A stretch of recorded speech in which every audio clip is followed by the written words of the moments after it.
విషయాన్ని నేను చెప్తాను. అదేంటంటే ప్రపంచంలోనే అత్యంత పెద్ద నౌకగా తయారు చేయబడిన నౌక ఏదంటే టైటానిక్ షిప్ కదా, మీ అందరికీ తెలుసు. టైటానిక్ షిప్ తయారు చేసిన తర్వాత దాని యజమానులు అంటే దాన్ని తయారు చేసిన వ్యక్తి ఏమన్నాడంటే దీనిని ముంచడం అనేది ఆ భగవంతుని తరం కూడా కాదన్నాడు. దీనిని ముంచడం ఆ భగవంతుని వల్ల కూడా సాధ్యమో కాదని చెప్పాడు. కానీ అది మరి ప్రయాణం చేసిన 3 రోజుల్లోనే సముద్రంలో మునిగిపోయింది. బాగా గుర్తించుకుంటున్నారు. మంచు గడ్డలు తగిలి మంచు కొండలు తగిలి అది మునిగిపోవడం జరిగింది. ఎందుకు మునిగిపోయింది అని కొన్ని సంవత్సరాల తర్వాత దాన్ని పరిశోధన చేస్తే, రీసెర్చ్ చేస్తే ఆ కిందకు వెళ్ళి ఆ మునిగిపోయిన ప్రదేశాన్ని గమనించి అలాగనే చాలా మంది ప్రజలు చనిపోయారు. ఎందుకు మునిగిపోయిందని చెప్పి రీసెర్చ్ చేసినప్పుడు అక్కడ పరిశోధనకు తెలిసినటువంటి ప్రాముఖ్యమైన విషయం ఏంటంటే దానికి పెయింటింగ్ వేసేటప్పుడు ఆ ఓడ కింద భాగంలో పెయింటింగ్ వేసేటప్పుడు నీటిని తట్టుకునేటువంటి పెయింటింగ్ వేశారని కానీ మంచు కొండలు చల్లదనం ఉంటుంది కదా, అది తట్టుకోవడానికి మరి అంతా వేసి కొంత తక్కువ అయితే ఒక భాగంలో చిన్న భాగంలో ఇదంతా వేసారు, ఇంత భాగం తక్కువైంది, ఇదేమవుతుంది అని చెప్పేసి విడిచిపెట్టేసి దాన్ని ఓపెన్ చేసి ప్రయాణికులను టికెట్ ఇచ్చి ఓకే చేసి దాని ప్రయాణాన్ని ప్రారంభించారు. 3వ దినానికే అది మునిగిపోయింది. కారణం ఏంటి చెప్పండిరా? కరెక్ట్గా అది మంచు కొండల దగ్గరికి వెళ్ళినప్పుడు ఏం జరిగి చెప్పండిరా, ఎక్కడైతే ఈ చల్లదనానికి కూలింగ్ని తట్టుకోవడానికి లేకుండా పెయింట్ వేయలేదో కరెక్ట్గా ఆ భాగంలో ఏం జరిగి చెప్పండిరా, అది వెళ్ళి గుద్దుకుందంట. ఎప్పుడైతే అక్కడ అది గుద్దుకుందో దాన్ని బట్టి మొత్తం ఏమేమి చెప్పండిరా, అది చిన్న హోల్ పడిందట. చిన్న హోల్ పడితే మరి ఏం చేశారు చెప్పండిరా, కెప్టెన్ చెప్పాడయ్యా దీనికి చిన్న హోల్ పడిందంటే దాని ఓనర్ ఏమన్నాడు చెప్పండిరా, నువ్వు ఇప్పుడు ఎన్ని షిప్పులు నడుపుకుంటావు అన్నాడు. చాలా షిప్పులు నడిపారు. అన్ని షిప్పులు నడపడం వేరు, ఈ నౌక టైటానిక్ షిప్ నడపడం వేరు. నువ్వు ఇది భగవంతుడు కూడా ముంచడం సాధ్యం కాదని చెప్పాను కదా. ఏమన్నాడు చెప్పండిరా, ఒక మాట అన్నాడు. ఏమన్నాడంటే ఇంత పెద్ద నౌక, ఇంత పెద్ద షిప్ మనిషి పెట్టారు.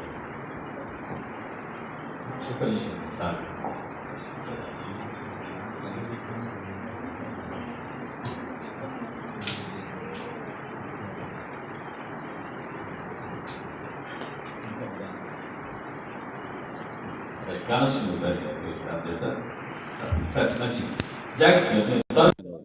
20 minutes నేను ముగించాలని ప్లానింగ్ లో ఉన్నాను. కొంచెం జాగ్రత్తగా. అప్పుడు ఏం జరిగిందంటే పిల్లరా, ఈ చిన్న హోలు ఇంత పెద్ద నౌకను, ఇంత పెద్ద షిప్ ని ఏం చేస్తుంది అన్నాడంట ఆయన. ఏం చేయలేదు, పొమ్మన్నాడట, ముందుకు పొమ్మన్నాడు. కానీ ఆ చిన్న రంధ్రమే అది పెద్దదై ఏమని చెప్పంటారా, మొత్తం షిప్ పగిలిపోవడానికి, ఆ షిప్ మునిగిపోవడానికి కారణం అయిపోయింది. సరే, ఈ విషయాన్ని మీరు ఇక్కడ పెట్టండి. ఈ భాగంలోకి వద్దాం. ఎందుకు ఈ మాట చెప్పానో నేను చివరిలో మీతో చెప్తాను. అయితే ఈ భాగంలోకి వద్దాం. చదువుకున్న భాగంలోకి వస్తే ఇక్కడ అయినటువంటి యెహోషాపాతు, యూదా రాజైన, మొదటి వచ్చిన చూడండి 19వ వచనం. యూదా రాజైన యెహోషాపాతు ఏ అపాయమును చెందకుండా యెరూషలేము నందుండి తన నగరకు తిరిగి రాగా.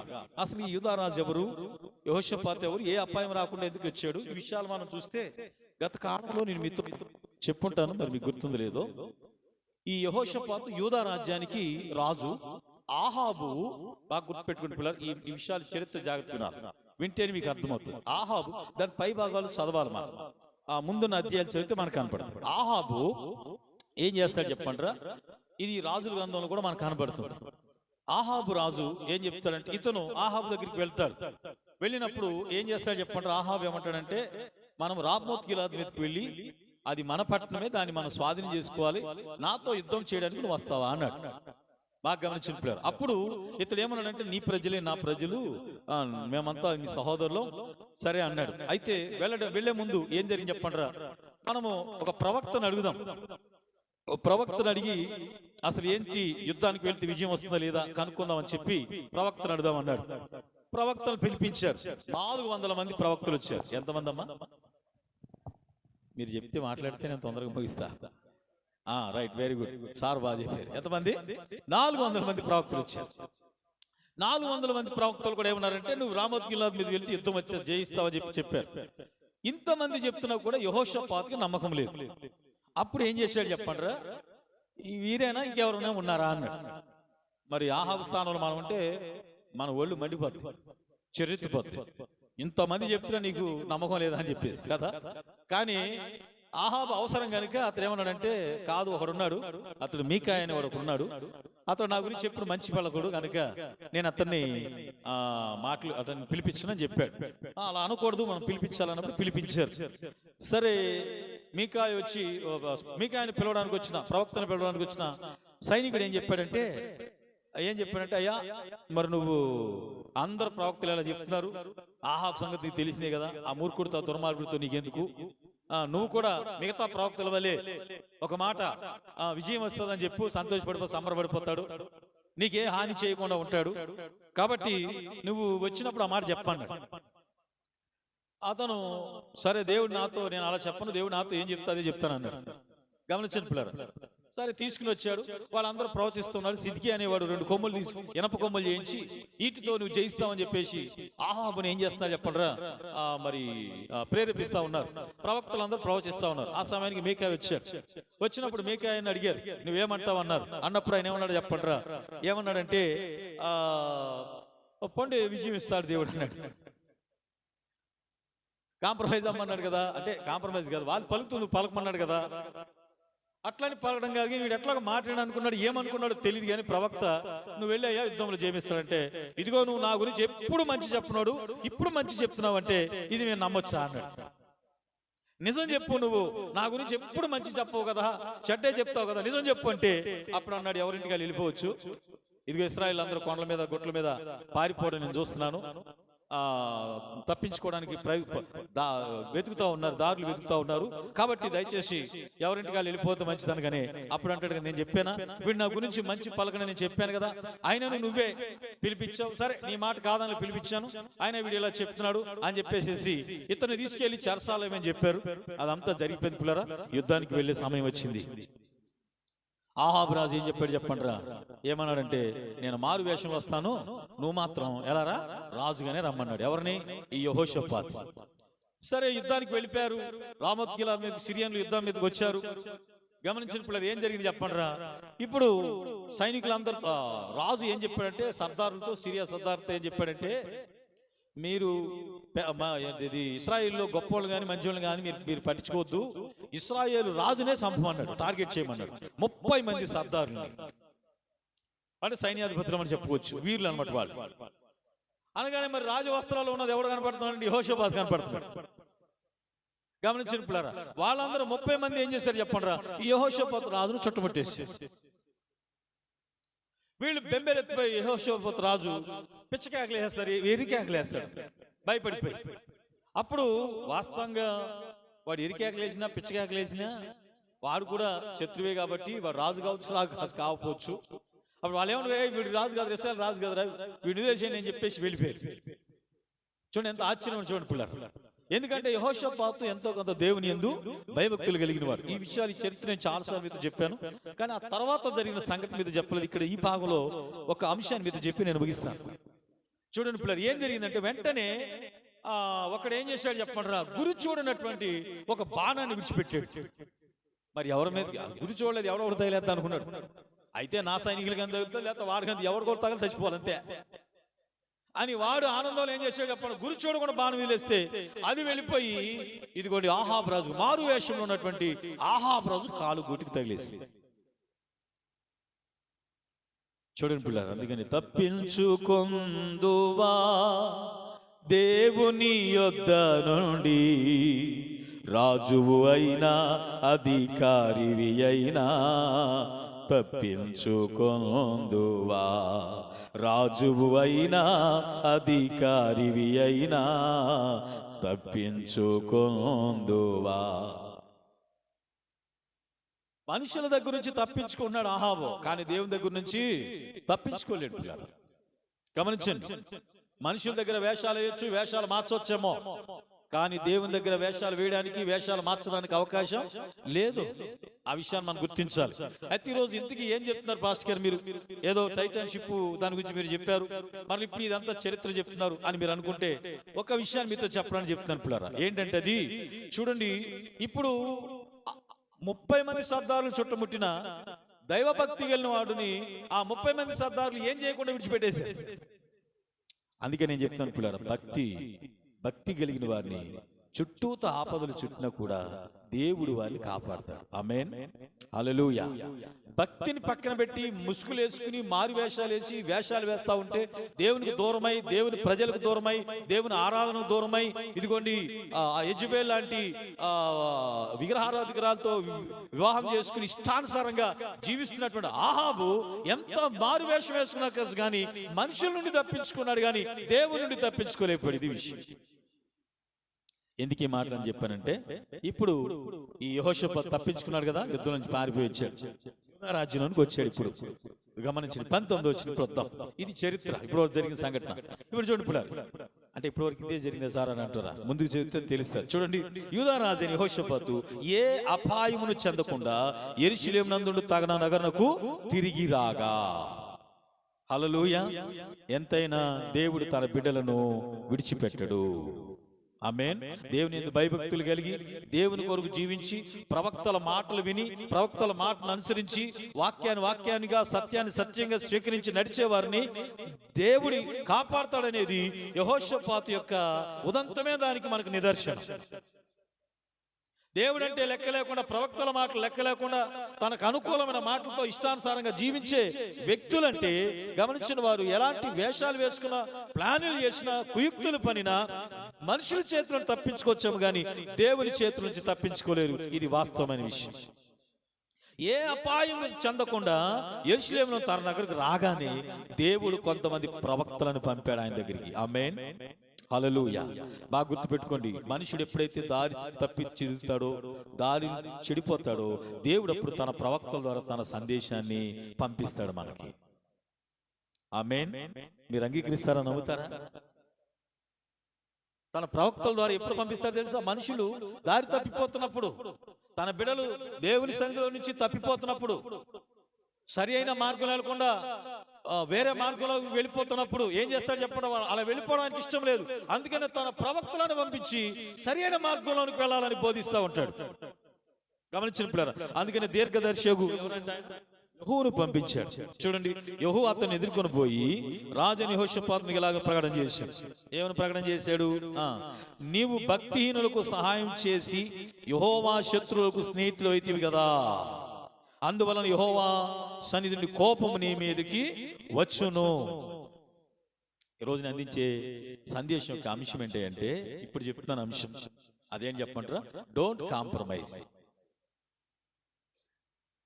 మనము రాజీ పడకూడదు. Don't compromise. మనం ఏ విషయంలోనైనా రాజీ పడిపోతే, గమనించిన పిల్లరా, ఇక్కడ యెహోషాపాతు భక్తి కలిగిన వాడు, కానీ యెహోషాపాతు భక్తి లేనటువంటి ఒక ఆహాబుతో ఏమయ్యాడు చెప్పంటారా? కాంప్రమైజ్ అయ్యాడు. ఎలా కాంప్రమైజ్ అయ్యాడు పాస్టర్ గారు అని అడిగితే, చూడండి ఒక మాట గుర్తుపెట్టుకోండి. యుద్ధానికి వెళ్ళొద్దని మీకాయా చెప్పినప్పుడు, ఆహాబు వీడి నా గురించి సరిగా ప్రకటన చేయడం చెప్పినప్పుడు, అప్పటికైనా ఇది సత్యమని తెలిసినప్పుడు కూడా ఆహాబు ప్రేరేపణకే లోనైపోయాడు, కానీ ప్రవక్త చెప్పిన మీకాయా చెప్పిన మాటల్ని ప్రక్కన పెట్టేశాడు. ఎవరు? యెహోషాపాతు. ఈ రోజుల విశ్వాసులు ఎలా ఉన్నారు తెలుసా? దేవుని సేవకుడు చెప్పే మాటల కంటే కూడా సరి అయినటువంటి ఆత్మీయ జీవితాలు లేనటువంటి వారు చెప్పే మాటలు వినడానికి మొగ్గు చూపుతున్నారు. అది ప్రమాదం పిల్లలు. ఎలాంటి దేవుడు ఏమన్నాడు? ఇదిగో యెహోవా శత్రువులకు నువ్వు సహాయం చేశావు. గమనించండి, ఏమన్నాడంటే దీర్ఘదర్శన మాట చూడండి, ఏమన్నాడు? నీవు భక్తిహీనులకు సహాయం చేశావు. ఎవరికి సహాయం చేశాడంట? భక్తి కలిగిన వాడు సహాయం చేయాలి, కానీ ఈ భక్తి కలిగిన వాడు ఎవరికి సహాయం చేశాడు చెప్పండి? భక్తిహీనులకు సహాయం చేశాడట. పిల్లలక్కడ జాగ్రత్త గుర్తించాలా. ఆహాబు ఎలాంటి వాడు, ఆహాబు చరిత్ర ఏంటి, ఆహాబు ఎవరితో వివాహం చేసుకున్నాడు, ఆహాబు రాజు విధానం ఏంటి, ఆయన ఎలాంటి గుడులు కట్టించాడు, ఎలాంటి విగ్రహాలను చేపిస్తున్నాడు, ప్రజలను ఎలా తప్పుదో పట్టించాడు, ఇవన్నీ ఈ భక్తి కలిగిన యెహోషాపాతు తెలీదా? తెలుసు. తెలిసి కూడా ఎక్కడ కాంప్రమైజ్ అయ్యేది తెలుసా? ఇతడు మా సహోదరులే. హలో, ఇక్కడే ఉన్నారా? ఎవరు చెప్పండి? మా సహోదరులే. గమనిస్తున్నారా? ఓ సహోదరి అంది, నేను బయటకు వచ్చి పరిచర్య స్టార్ట్ చేసినప్పుడు కొంతకాలం ప్రభు సన్నిధికి వచ్చాక ఒక సహోదరు అంది, సార్ అందరూ ఆ సంఘంలో అందరూ మా వాళ్ళే ఉన్నారు, మరి ఇక్కడికి వచ్చి బాగుండదు, అక్కడికే పోతే బాగుంది. ఇష్టం అమ్మా, డోంట్ కాంప్రమైజ్. దేవుడు స్పష్టంగా చెప్తున్నాడు. దేవుని తెలియదు వాళ్ళ సహోదరులని? ఇశ్రాయేలీయులను యోధావారును సహోదరులు కాదా? మీకు తెలీదా? 12 గోత్రాల్లో 10 గోత్రాలు ఇశ్రాయేలీయులు, 2 గోత్రాలు యూదా. కానీ దేవుడు ఏం చెప్తున్నాడు? యూదా గోత్రికులైన యూదా రాజు అయినట్టు యెహోషాపాతు, భక్తిహీనులకు నువ్వు సహాయం చేశావు, యెహోవా శత్రువులకు నువ్వు సహాయం చేశావు. బాగా గుర్తించిన పిల్లలు, డోంట్ కాంప్రమైజ్. నీ ఆత్మీయ జీవితాన్ని నువ్వు కాపాడుకోవాలా? ఎవరు పడితే వాళ్ళతో, ఎవరు పడితే ఏదో చెప్తే నిన్ను ప్రేరేపిస్తారు. ఆహాబు ప్రేరేపించడానికి మనదే, అది రామోత్గిలాద్ మనదే, మనమే స్వాధీనం చేసుకోవాలా. కానీ దేవుడు చెప్పాడా మీదే ఇల్లు స్వాధీనం చేసుకోమని? చెప్పలేదు. దేవుడు చెప్పని వాటికి ఆత్మీయ జీవితం లేని అన్యులతో సహవాసం చేస్తూ అన్య రాజు స్త్రీని వివాహం చేసుకుని ఆమె చెప్పినట్లుగా గుడులు కట్టించి ఇష్టానుసారంగా జీవిస్తున్నటువంటి ఒక వ్యక్తి, ఆత్మీయంగా పతనం అయిపోయి దేవునికి దూరం అయిపోయిన ఒక వ్యక్తితో ప్రవక్తల మాటలు వినకుండా ప్రవక్తలు ఇక వాళ్ళు కూడా ఇశ్రాయేల్ దేశంలో ప్రవక్తలు కూడా ఎలా మారిపోయారు చెప్పండి రా? వచ్చినోడు ఎలా పొగడడం ప్రారంభించారు. ఎందుకంటే వీడు పొగడకపోతే ఏంటి చెప్పండి? మనల్ని ఉండనివ్వడు. ఈ రోజున సంఘాలు, కొన్ని సంఘాలు తయారు వచ్చిన ఎవరు ఏ పాస్టర్ అయినా సరే సంఘ పెద్దల్ని పొగడపోతే వాళ్ళు ఉండనివ్వరు. ఆలోచిస్తున్నారా? ఎక్కడ భక్తి, ఎక్కడ ఆత్మీయ స్థితిలో ఉన్నాం మనం ఈ రోజున? క్రైస్తవ బిడ్డలారా, దేవుని బిడ్డలారా, సంఘమా, విశ్వాసులారా, ఆలోచించండి. దేవుడు ఎంతో కొంత భక్తి ఉన్నటువంటి యెహోషాపాతు బట్టి ఆనందిస్తున్నాడు. కానీ ఈ యెహోషాపాతు ఏం చేశాడంటే, ఎవరైతే దేవునికి ఇష్టంగా లేకుండా జీవిస్తా ఉన్నారో, దేవునికి విరోధంగా జీవిస్తున్నారో అలాంటి వారి దగ్గరికి పోయి, అలాంటి అతని చరిత్ర అంతా తెలిసి కూడా అతను ప్రేరేపిస్తే అతనితో యుద్ధం చేయడానికి అతను సహకరించాడు. కాంప్రమైజ్ అయిపోయాడు. దయచేసి ఈ దినాన దేవుని వాక్యం చెప్పింది తెలుసా? భక్తిహీనులతో కాంప్రమైజ్ అవ్వద్దు. అయ్యవా, నువ్వే ఆపదలో పడతావు. యెహోషాపాతు ఆపదలో పడ్డాడా లేదా? ఏంటమ్మా ఇక్కడే ఉన్నారా? చెప్పండి, ఇక్కడే ఉన్నారా? ఆపదలో పడ్డాడా లేదా? 30 మంది సర్దారులు చేతిలో దేవుడు కృప చూపాడు కాబట్టి వీడు పిచ్చోడు అనుకుని వాళ్ళు వదిలేసి వెళ్ళిపోయారు. లేకపోతే ఎవడో ఒకడు బాణం వేసిన చచ్చి ఊరుకునేవాడు. ఆలోచించండి. అక్కడికి దేవుని కృప, అతను ఉన్న భక్తిని బట్టి అతని మీదకి దేవుని కృప వచ్చింది. మరి ఆహాబుకి ఎందుకు అలా జరిగింది? ఆహాబులో ఏం లేదు, కనీసపు దేవుని గురించిన భక్తి, భయము లేదు. ప్రవక్తల మాటలు ఇచ్చకుండా, నిజమైన ప్రవక్త మేక చెప్పిన మాటలు వినకుండా అతను తీసుకెళ్లి చెరసాలు వేయించి తినలేని ఆహారాన్ని, తాగలేని నీళ్ళు ఇవ్వమని చెప్పాడు. నేను వచ్చేవారు, నువ్వు రావులే పోవని చెప్పాడు. హల్లెలూయా. డోంట్ కాంప్రమైజ్ అండి. భక్తి విషయంలో కాంప్రమైజ్ అవ్వద్దు. భక్తి విషయంలో కాంప్రమైజ్ అయ్యారా? మీ సహవాసం ఏంటి? మీ ఆత్మీయ జీవితం ఏంటి? ఇది నువ్వు తెలుసుకోకుండా నీవు కాంప్రమైజ్ అయ్యావా? ఇదిగో నిన్ను ప్రేరేపించే వాళ్ళంతా మనందరం ఒకటే, మనమంతా ఒకటే కదా. మీరు క్రైస్తవులు, మేము క్రైస్తవులమే కదా. ఇలా చెప్తా ఉంటారు, ప్రేరేపిస్తుంటారు. ఏం పర్లేదులే, ఇలా చేయొచ్చు, అలా చేయొచ్చు అంటా ఉంటారు. ప్రియులరా, నిన్ను నీవు భద్రపరచుకోవాల్సిన, నిన్ను నీవు కాపాడుకోవాల్సిన, నీవు ఏ విషయంలోనూ దేవుని విషయంలో కాంప్రమైజ్ కాకుండా నీ భక్తిని నిలబెట్టుకోవాల్సిన అవసరం చాలా ఉంది. లేకపోతే మనమే ప్రమాదాలను కొని తెచ్చుకునే వాళ్ళం అవుతాం, సమస్యలను కొని తెచ్చుకునే వాళ్ళం అవుతాం.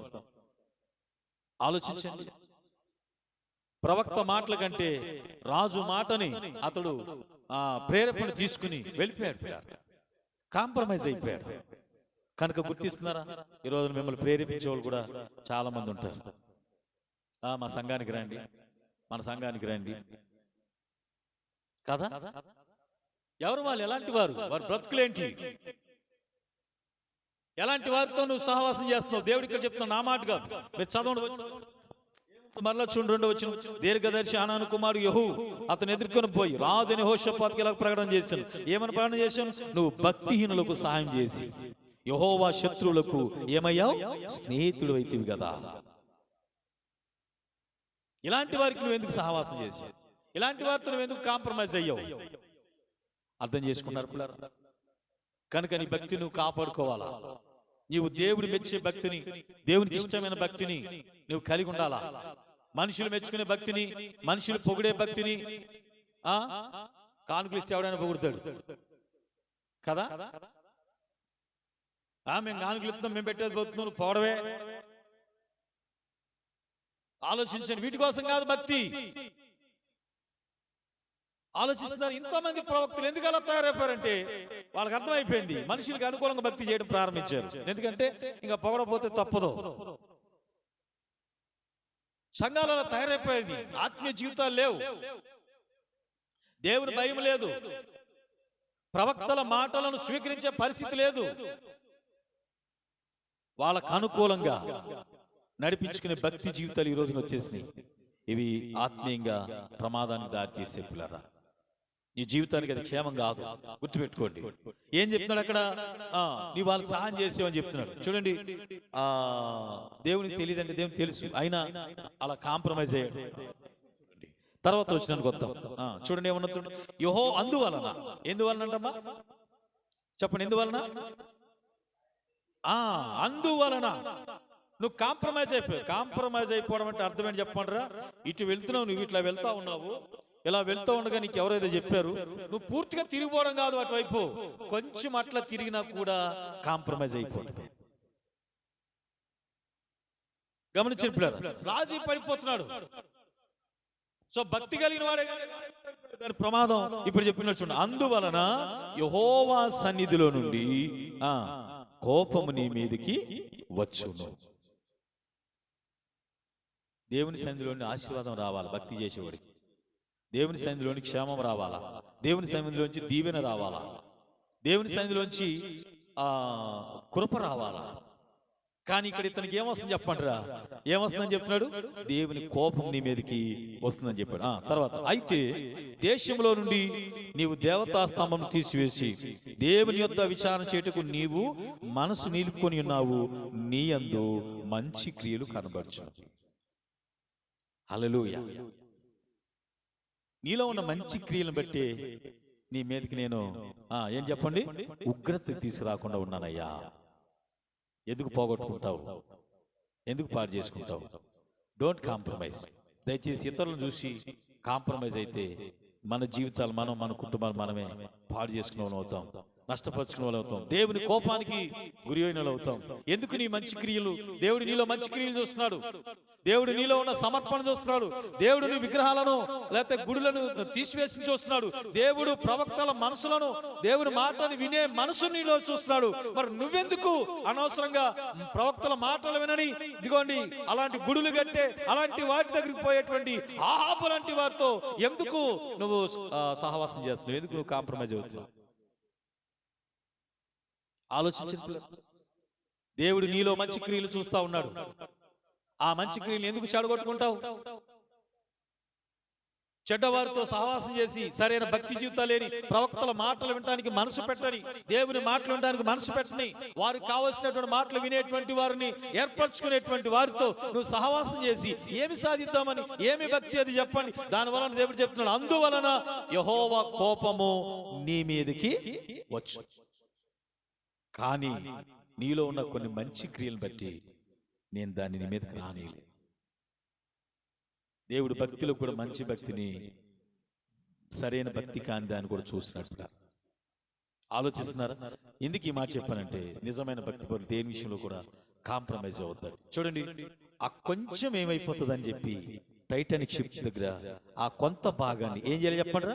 పెయింటింగ్ వేయలేదు. చలిని తట్టుకునే, మంచుని తట్టుకునే పెయింటింగ్ వేయలేదు.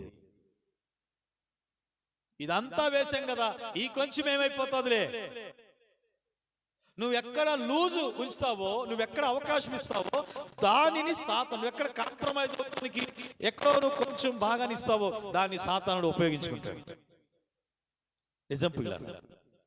ఇద్దరు వ్యక్తుల గురించి ముగించేస్తారు. చూడండి, ఒక ఆయన మొదటి సమూయేలు గ్రంథం 2వ అధ్యాయంలో మొదటి సమూయేలు గ్రంథం 2వ అధ్యాయంలో ఒక మాట చెప్తాను.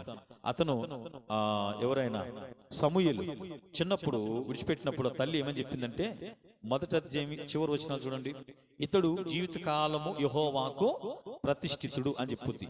అప్పుడు అతనికి మ్రొక్కెను అని ఉంటుంది. ఉందమ్మా, కనిపించిందా? 28వ వచనం చూడండి. కాబట్టి నేను ఆ బిడ్డను యెహోవాకు ప్రతిష్ఠించుచున్నాను, తాను బ్రతుకు దినములన్నిటిని వాడు యెహోవాకు ప్రతిష్ఠితుడని చెప్పెను. అప్పుడు వాడు యెహోవాకు అక్కడనే మ్రొక్కెను. సమూయేలు ఎవరు చెప్పండి? దేవునికి ప్రతిష్ఠితుడు. తన జీవిత కాలం అంతా కూడా అది మర్చిపోలేదు ఆయన. ప్రతిష్ఠితుడు అంటే ఇంగ్లీష్ లో డెడికేట్ చేయటం, అంటే సమర్పించడం, సమర్పించబడిన వాడు, డెడికేట్ చేయబడిన వాడు. సో దేవునికి సమర్పించబడిన వాడు ఆయన. చూడండి, ఆ విషయాన్ని చిన్ననాటి నుండి కూడా తను మర్చిపోలేదు. అయితే తనకంటే తనతోటి ఎవరైతే అక్కడ ఎవరి కింద పరిచయం చేస్తున్నాడో ఆ ఏలీ కుమారులు ఏం చేస్తున్నారు చెప్పండి? తిండిపోతులుగాను, అలాగనే ఆ మందిరానికి వచ్చినటువంటి కొంతమంది స్త్రీలతో ఎఫ్ఐఆర్ పెట్టుకుని వారితో పాపం చేసే వ్యభిచారులుగాను ఉన్నప్పుడు వారితోటి యవనస్తుడుగా ఉన్న సమూయేలు కూడా అక్కడే ఉన్నాడు. కానీ పిల్లలు చూడండి, డోంట్ కాంప్రమైజ్. పాస్టర్ గారి పిల్లలే ఎలా ఉంటే మనకేంట్రా ఒక అవకాశం అది పాపం చేయడానికి. కానీ సమూయేలు ఏం గుర్తుపెట్టాడు తెలుసా? నేను ఇతరుల వలె కాదు, నా తల్లి నన్ను ప్రతిష్ఠించింది, నేను దేవునికి ప్రతిష్ఠుడను. ఎప్పటి వరకు? జీవిత కాలం అంతా మట్టుకు. ఆమేన్ చెప్పండి, హల్లెలూయా. సమూయేలు గురించి ఏం చెప్తుందో తల్లి? ఇతడు బ్రతుకు కాలం అంతయు యెహోవాకు ప్రతిష్ఠితుడు. గుర్తిస్తున్నారు పిల్లరా?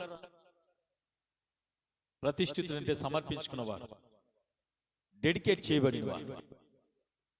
సో తన ప్రతిష్ఠతను, తన సమర్పణను, ప్రతిష్ఠించబడినటువంటి దానిని అతడు ఏం చేయాలి చెప్పండి? తన జీవితాన్ని కాపాడుకోవాలా. నిజమే, పాపాత్ములుగా ఉన్న పాస్టర్ పిల్లలను కూడా చూసి, అంటే సింపుల్ మీకు అర్థమని చెప్తున్నాను, ఏలీ కుమార్ యాజకుని కుమారు పిల్లలను కూడా చూసి ఇతడు తప్పుదోవ పట్టలేదు, ప్రతిష్ఠితుడిగా బ్రతకడానికి సిద్ధపడ్డాడు. గాని వారి వలె తిండిపోతుగానో, వారి వలె పాపం చేసే వ్యభిచారుగానో, జారత్వం చేసేటువంటి వాడుగానో అతను నిలబడలేదు. అందుకే దేవుడు సమూయేలు ప్రవక్తని దేశంలో గొప్ప ప్రవక్తగా నిలబెట్టడానికి కారణం ఏంటి తెలుసా? తన జీవితకాలం అంతా కూడా నిందలేని వ్యక్తి ఆయన. ఇశ్రాయేలు జనాంగం అంతా ఏం చెప్పారు తెలుసా? అయ్యా, ఇదిగో నీకు నీ కుమారునికి చాలా తేడా ఉంది, నీ కుమారులు నీ వంటి వారు కారు. ముసలితనం అందున్నప్పుడు సాక్ష్యం ఇస్తున్నారు వాళ్ళు. ఇశ్రాయేలు ప్రజలందరూ చెప్తున్నారు, నీవు వేరయ్యా, నీ ప్రవర్తన వేరయ్యా, నీ మీద నింద మోపడానికి మాకు అవకాశం లేదు, కానీ నీ కుమారులు అలాంటి వారు కారు. సమూయేలు గమనించుకున్నారా? డోంట్ కాంప్రమైజ్, రాజీ పడలేదు. తన ప్రతిష్ఠితుడిగా బ్రతకడానికి సిద్ధపడ్డాడు. ఆమేన్, హల్లెలూయా. రెండో వ్యక్తిని చూపిస్తాను. రెండో వ్యక్తి దానియేలు గ్రంథం మొదటి అధ్యాయం వచ్చి రెండో వ్యక్తి ఎవరంటే దానియేలు. తానేమంటాడు చెప్పండిరా? ఇదిగో రాజు భుజించి ఆహారాలు తిని తాను ఎక్కడ అపవిత్రునైపోదునేమోనని చెప్పి అందరూ రొట్టెలేసుకుని తింటున్నారు. చికెన్లు, మటన్లు, లేకపోతే ఏమేమి తీసుకొస్తున్నారు, ద్రాక్ష రసాలు, మందులు, గిందులు ఏం తీసుకొస్తున్నారు మొత్తానికి. మరి రాజు భోజనం అంటే అన్ని ఉంటాయి. వాటన్నిటిని త్యజించి ఏమంటాడు చెప్పండిరా? ఇదిగోండి నేను అపవిత్రుడు కాకున్నట్లు, డోంట్ కాంప్రమైజ్. తిండి దగ్గర కూడా కాంప్రమైజ్ కాలేదు ఆయన.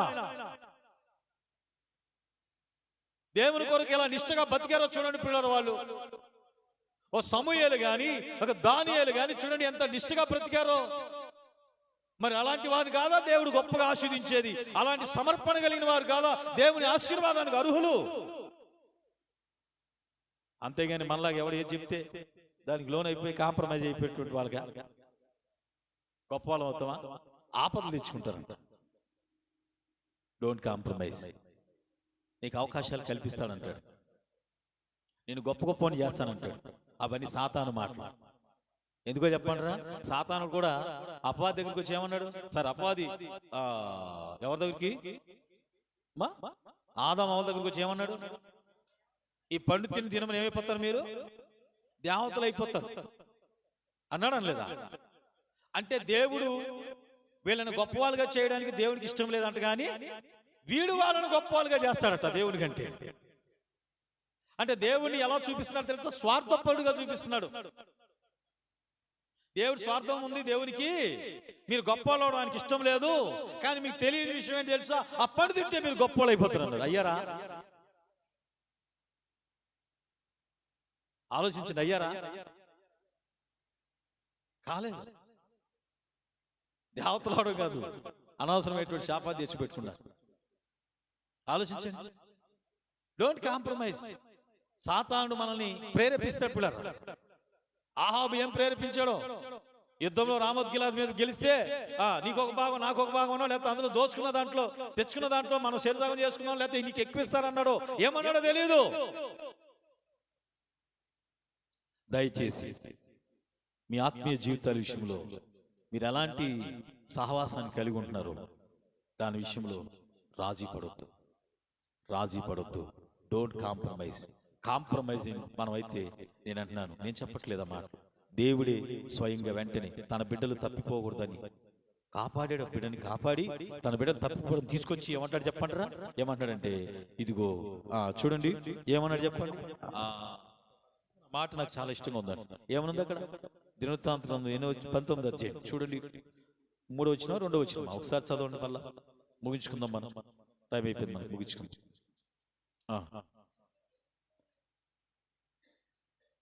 2వ దినవృత్తాంతం 19వ అధ్యాయం 8వ వచనం మొదటి వచనం చూడండి. ఏ అపాయమును చెందకుండా, ఎంత అద్భుతమైన విషయం. యెరూషలేము తన నగరమునకు తిరిగి రాగా అపాయం చెందకుండా తీసుకొచ్చినాడు ఎవరో? దేవుడే. హల్లెలూయా. తర్వాత ఇప్పుడు మరలా ఎక్కడ ఇంకా ఇలాంటి తప్పిదావులు కాంప్రమైజ్ అయిపోయి జీవితం మీదకి అపాయాలు తెచ్చుకుంటాడో నష్టాలు తెచ్చుకుంటాడోనని ఏమంటాడు చెప్పంటారా? దీర్ఘదర్శి అయిన హనాను కుమారుడు యెహోవా అతనిని ఎదుర్కొని పోయి, అంటే దేవుడు దీర్ఘదర్శి అంటే ప్రవక్త, ఆయన పంపించాడు. అయ్యా, నీలో మంచి క్రియలు కనపడుతున్నాయి, నువ్వు దేవుని కొరకు ఆత్మీయంగా ఉన్నావు, దేవుని కొరకు భక్తి కలిగి జీవిస్తున్నావు, ఎందుకు నువ్వు అలాంటి వారితో సహవాసం చేసి కాంప్రమైజ్ అయ్యి నీవు అపాయం తెచ్చుకుంటావు? నీకెందుకు సమస్యలు తెచ్చుకుంటావు? నీలో ఉన్న మంచి క్రియలు దేవుడు చూశాడు కనుక నువ్వు ఈరోజు బతికి బట్ట కట్టావు. నువ్వు అలాంటి వారితో సహవాసం చేసి కాంప్రమైజ్ అయితే నీ జీవితాన్ని నువ్వేం చేసుకుంటూ చెప్పండి రా? నాశనం చేసుకుంటావు. కనుక పిల్లరా, ఇదిగోండి సమూయేలు వలె ప్రతిష్ఠితుడు తన బ్రతుకు కాలం అంతే దేవునికి ప్రతిష్ఠితుడిగా అతని జీవితాన్ని కాపాడుకున్నాడు. దానియేలు ఎక్కడ అపవిత్రుడు అవుతానని చెప్పి తిండి విషయంలో కూడా తను కాంప్రమైజ్ కాలేదు, దేవుని కొరకు నిలబడ్డాడు. మరి మనం ఎలా ఉన్నాం? ఎవరు ఏది చెప్తే దాన్ని నమ్ముతూ, లేకపోతే దాని వెంట పడుతూ, ఆహాబు చెప్పిన మాటలకి భక్తిపరుడైనటువంటి మంచి క్రియలు ఉన్నటువంటి దేవునికి ఇష్టంగా జీవిస్తున్నటువంటి యెహోషాపాతు తప్పిపోయాడు, ఆపదలో పడ్డాడు. దయచేసి పిల్లరా, మీ ఆత్మీయ జీవితాలు మీరు కాపాడుకోవడానికి నేను చెప్తున్నాను, డోంట్ కాంప్రమైజ్. అంత ఏమేసినాడు? పెయింట్ వేసినాడు. ఆ కొంచెం భాగం కూడా పెయింట్ వేసినట్లయితే జరుగుండేది కాదని పరిశోధకులు తేల్చారు. అంత పెద్ద ప్రమాదం అయ్యేది కాదు. ఆలోచిస్తున్నారా? ఎక్కడ కొంచెం మనం లోక సంబంధమైన వాటికి, లోక సంబంధమైన వ్యక్తులకి, ఆత్మీయత లేని వారికి, భక్తిహీనులకి, వాళ్ళతో ఆ విషయాలతో కాంప్రమైజ్ అవుతామో అక్కడే దేవుని కోపానికి మనం గురవుతాం. దేవుని నుండి ఆశీర్వాదం కాకుండా సమస్య తెచ్చుకుంటాం, ఆపదలు పడతాం. ఆపదలు నీ మీదకి వచ్చునని చెప్పి కనుక పిల్లరా, అయినా దేవుని కృప అతని మీద ఉంది, నీ మీద దేవుని కృప ఉంది. ఇదిగో దేవుడు నీలో మంచి చూస్తున్నాడు, దేవుడు నీలో మంచి క్రియలు చూస్తున్నాడు, దేవుడు నీలో మంచి ఆత్మీయ స్థితిని చూస్తున్నాడు. ఎందుకు నువ్వు పోగొట్టుకుంటావు? ఎందుకు నీ జీవితాన్ని నష్టపరుచుకుంటావు? అందుకనే నిష్ఠగా మనం జీవించాలా. ఆమేన్, హల్లెలూయా. ఏం చెప్పండి? నిష్ఠగా మనం జీవించాలి. మీకు తెలుసు తెలీదో, భక్తి సింగర్ పరిచయం చేసినప్పుడు పిల్లలు ఇదిగోండి, నేటి మనం చూసిన సంఘాలు ఎలా ఉన్నాయో అలానే ఉంటే ఆయన ఏమన్నాడు చెప్పంటారా? ఇదిగోండి, అలాంటి సహవాసాన్ని మనం కలిగి ఉండకూడదు, మన సహవాసం ప్రత్యేకంగా ఉండాలని చెప్పాడు ఆయన.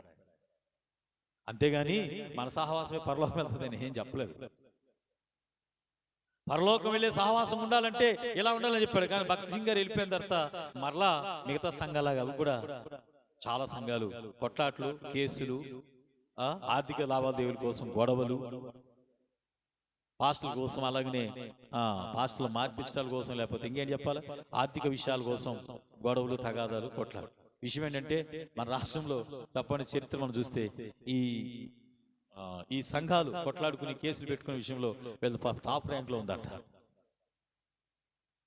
ఆలోచించండి పిల్లలు, ఎలాంటి సహవాసం మనం కలిగి ఉన్నాం. ఆయన ఏ విధమైన సహవాసం అయితే ఉండకూడదు అనుకున్నాడో అదే సంఘంలోనికి వచ్చేసింది ఈ రోజున. భక్త్ సింగ్ గారు ఒక ప్రత్యేకమైన సహవాస జీవితాన్ని కలిగి ఉన్నాడు దేవునితో. కానీ దాని వీళ్ళు తర్వాత ఏంటంటే ఇతర క్రైస్తవులు కూడా నీళ్లు కూడా తాగకూడదు, లేకపోతే వాళ్ళ దగ్గర భోజనం చేయకూడదు, రకరకాల అనవసరమైన పెట్టి సహవాసాన్ని చెడగొట్టుకున్నారు, చెడ్డ పేరు తెచ్చుకున్నారు. కానీ ఆయన చెప్పిన బోధ అయితే మాత్రం నీ ఆత్మీయ జీవితాన్ని, నీ సహవాసాన్ని దేవుడి మెచ్చే విధంగా, ఇతరులతో, భక్తిహీనులతో కాంప్రమైజ్ కాకుండా నీ భక్తి జీవితాన్ని కాపాడుకోవాలని మంచి విషయాన్ని చెప్పాడు. హల్లెలూయా. కాబట్టి విషయాన్ని గుర్తించి పిల్లరా, దయచేసి మనల్ని ప్రేరేపించే వారితో మనం వెళ్ళటం కాదు, కానీ ప్రవక్త మాటలు, దేవుని మాటలు ఏం చెప్తున్నాయి అది పరిశీలించుకుని అలా జీవించడానికి మనం సిద్ధపడదాం. కాంప్రమైజ్ అవ్వద్దు. ఇదిగోండి, సమూయేలు కాంప్రమైజ్ కాలా, దానియేలు కాంప్రమైజ్ కాలా.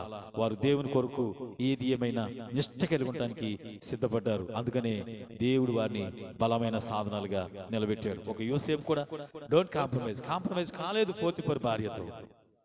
అందుకే దేవుడు యోసేపును గొప్ప ఉన్నత స్థానంలో పెట్టాడు. తలలోంచండి, ప్రార్థన చేసుకున్నాం. ఈ సమయంలో తలలోంచి ప్రార్థన చేసుకున్నాం. దేవుడు ఆవేదన చెందుతున్నాడు. అయ్యో, వీళ్ళలో మంచి క్రియలు కనపడుతున్నాయి, వీరిలో మంచి ఆత్మీయ స్థితి కనపడుతుంది అని ఆనందపడుతున్నాడు. కానీ వీరు భక్తిహీనులకు సహాయం చేస్తూ భక్తిహీనులతో రాజు పడిపోతుంటే దేవుని కోపము వారి మీదకి వస్తుందంట. ఆవేదన పడుతున్నాడు. కానీ దేవుని ప్రేమ ఎంత గొప్పదో చూడండి. తన ప్రవక్తను పంపించి మరలా చెప్పిస్తున్నాడు. మరలా ఎక్కడ తన కుమారుడు ఇదిగో ఇలాంటి భక్తిహీనులతో కాంప్రమైజ్ అయిపోయే సమస్యల్లో, ఆపదలో పడతాడోనని. ఈ రోజున దేవుని మాట మనకి ఏం చెప్తుంది తెలుసా? మీ ఆత్మీయ జీవితాన్ని, మీ ఆత్మీయ సహవాసాన్ని దేవుడు ఆనందించే విధంగా, దేవుడు మెచ్చుకునే విధంగా మీ క్రియలను మిమ్మల్ని మీరు కాపాడుకోవాలా. లోకంలో కలిసిపోయి వాక్యానికి విరుద్ధంగా ఇష్టానుసారంగా జీవిస్తున్నటువంటి వ్యక్తులతో, ప్రజలతో, వారు మన వాళ్ళే, వారు క్రైస్తవులే కదా అనుకుంటూ రాజీ పడిపోతే యెహోవా సన్నిధి నుండి ఆపదలు నీ మీదకు వచ్చిందని చెప్తాడు. ఆయన కోపం నీ మీదకి వచ్చిన కారణం చేత ఆపదలు నీ మీదకి వస్తాయి. ఆలోచిస్తున్నారా? గమనించిన పిల్లలు, నేను గుర్తించగలను కొంతమంది